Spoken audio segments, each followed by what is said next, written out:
The near future in French, le futur proche, set to Rockstar by Malone.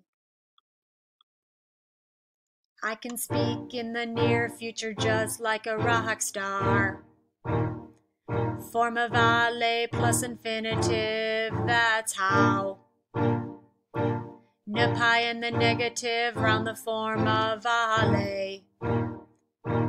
Translates as gonna do something soon, not right away.